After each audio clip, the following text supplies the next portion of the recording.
오늘은 뜨거운 감자 재판소원법 개정안에 대해 파헤쳐 볼 거예요. 대법원 판결이 끝인데 또 재판을 한다고 생각하시는 분들 많으시죠? 2026년 2월 가장 핫한 정보와 여러분이 궁금해하실 핵심 내용, 그리고 찬반 논란까지 알아봐요. 재판소원법 도대체 뭐임? 뭐가 바뀌는 건데? 우리나라는 3심제를 쓰고 있잖아요. 1심에서 져도 2심, 2심에서 져도 대법원까지 갈 수 있죠. 그런데 지금까지는 헌법소원이 공권력 때문에 내 기본권이 침해됐을 때만 가능했어요. 쉽게 말해 국가가 잘못했을 때만 헌법재판소에 억울함을 호소할 수 있었던 거죠. 유독 법원의 재판만 헌법소원 대상에서 쏙 빠져 있었답니다. 헌법재판소법 제68조 제1항 사법시스템 견제로서의 기능, 기존 헌재와 대법원의 견제가 부실했죠. 핵심은 딱 하나. 이제 대법원에서 그래, 당신이 졌소 하고 확정 판결을 받아도 그 판결 때문에 내 기본권이 억울하게 침해됐다면 헌법재판소에 한 번 더 판단해주세요 라고 들이댈 수 있게 되는 거죠. 현재 상황 2026년 2월 11일 국회 법제사법위원회에서 OK 사인을 받고 이제 본회의 의결만 남겨두고 있어요. 본회의 통과 후에는 대통령의 공포 절차가 남았는데 여기서 대통령이 거부권을 행사할 수도 있겠죠? 아직은 미완의 드라마라고 할 수 있겠네요.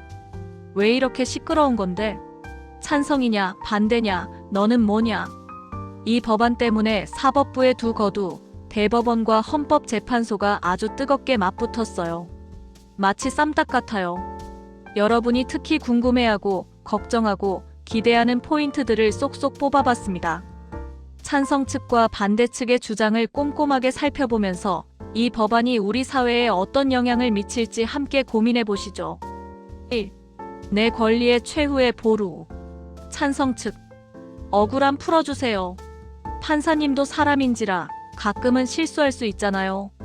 잘못된 판결로 억울하게 피해를 보는 국민들을 구제해야 한다는 절박함이 담겨 있죠. 마지막 안전벨트가 필요하다는 거예요. 아무리 꼼꼼하게 재판을 진행해도 인간의 판단에는 한계가 있을 수밖에 없으니까요. 인권 침해 소지가 있는 판결을 바로잡을 마지막 비상구가 필요한 건 당연하겠죠. 사법부 감시. 법원 위에 아무도 없다는 인식을 깨고 사법권력에 대한 민주적 통제를 강화하겠다는 의지를 보여줍니다. 사법부의 판결에 대한 국민의 신뢰를 높이고 보다 투명하고 공정한 재판을 유도할 수 있다는 긍정적인 측면도 있어요. 잘못된 판결이 반복되는 것을 막는 효과도 기대할 수 있겠죠.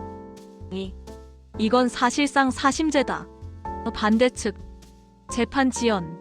대법원 판결 후에도 헌법소원이 이어지면 소송이 끝나지 않는 소송. 지옥이 펼쳐질 수 있다는 우려가 커요. 조희대 대법원장도 국민에게 엄청난 피해가 갈 것이라고 강하게 반대 입장을 밝혔죠. 소송 기간이 길어지면 승소하더라도 권리를 제대로 행사하기 어려워질 수 있다는 단점이 있습니다. 불평등 심화. 돈과 시간이 많은 대기업이나 자산가들만 재판을 끝없이 끌고 가는 수단으로 악용할 수 있다는 지적도 나옵니다. 금전적인 여유가 있는 사람들은 헌법소원을 통해 대법원 판결을 무력화시키고 사회적 약자들은 긴 소송 과정에서 더욱 힘들어질 수 있다는 거죠. 헌법 위반 논란. 우리 헌법이 정한 최고법원은 대법원이다라는 원칙을 흔든다는 법리적 비판도 거셉니다. 헌법재판소의 판단이 대법원 판결을 뒤집는다면 3심제의 근간이 흔들리고 사법 시스템의 혼란을 초래할 수 있다는 거죠. 하지만 이 문제는 최근 대법원과 법원이 부당한 판결을 함으로써 발생한 이슈입니다. 자, 그럼 여러분이 가장 궁금해할 만한 질문들을 모아 질문과 답 형식으로 풀어볼게요. 질문, 그럼 이제 모든 재판을 헌법재판소로 가져갈 수 있나요? 답, 아닙니다. 단순히 판결이 마음에 안 든다고 해서 다 받아주는 건 아니에요. 헌법재판소는 엄격한 심사를 거쳐 기본권 침해 여부를 판단합니다. 재판 과정에서 헌법상 보장된 기본권 평등권, 재판받을 권리 등이 명백히 침해되었을 때만 헌법소원을 제기할 수 있어요. 헌재도 남용을 막기 위해 사전 심사를 강화하겠다는 입장을 밝혔습니다. 억울한 사정을 호소할 기회가 더 열린다는 점에서 긍정적이지만 모든 재판이 헌법소원의 대상이 되는 것은 아니라는 점 꼭 기억하세요. 질문: 헌법소원 아무나 할 수 있나요? 변호사 없이는 안 되나요? 답: 헌법소원은 기본적으로 본인이 직접 제기할 수 있습니다. 하지만 법률 전문가인 변호사의 도움을 받는 것이 훨씬 유리하겠죠? 헌법소원 제기 요건을 충족하는지, 어떤 주장을 해야 하는지 등을 꼼꼼하게 검토해야 하니까요. 혼자서 끙끙 앓지 말고 변호사와 상담해보세요. 앞으로의 관전 포인트 무엇을 주목해야 할까? 이 법안은 이제 국회 본회의 통과와 대통령의 공포 또는 거부권 행사 여부만을 남겨두고 있습니다. 사법 체계의 근간을 바꾸는 일인 만큼 우리 사회에 미치는 영향이 매우 클 거예요. 앞으로 어떤 점들을 주목해야 할까요? 국민의 인권 보호 vs 소송 남발. 과연 이 법안이 국민의 인권을 실질적으로 보호하는 데 기여할 수 있을지, 아니면 불필요한 소송만 양산하는 결과를 초래할지 지켜봐야 합니다. 헌법재판소의 역할, 헌법소원 심사 기준, 관련 법 개정 등 다양한 요인들을 고려해야겠죠. 사법 시스템의 변화, 3심제의 틀이 흔들리고 사법 시스템에 혼란이 발생하지 않도록 제도적 보완이 필요합니다. 대법원과 헌법재판소 간의 역할 분담, 재판 지연 방지를 위한 노력 등도 중요하겠죠. 이 법안을 둘러싼 찬반 논쟁을 넘어 사회적 합의를 이루는 것이 중요합니다.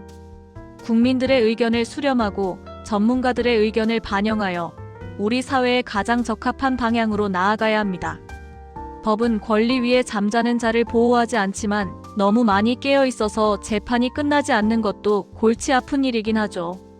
억울한 일은 없어야겠지만 소송에 너무 지쳐서 일상생활을 놓치는 일도 없어야겠죠? 균형을 잡는 것이 중요합니다. 끝까지 시청해주셔서 감사합니다.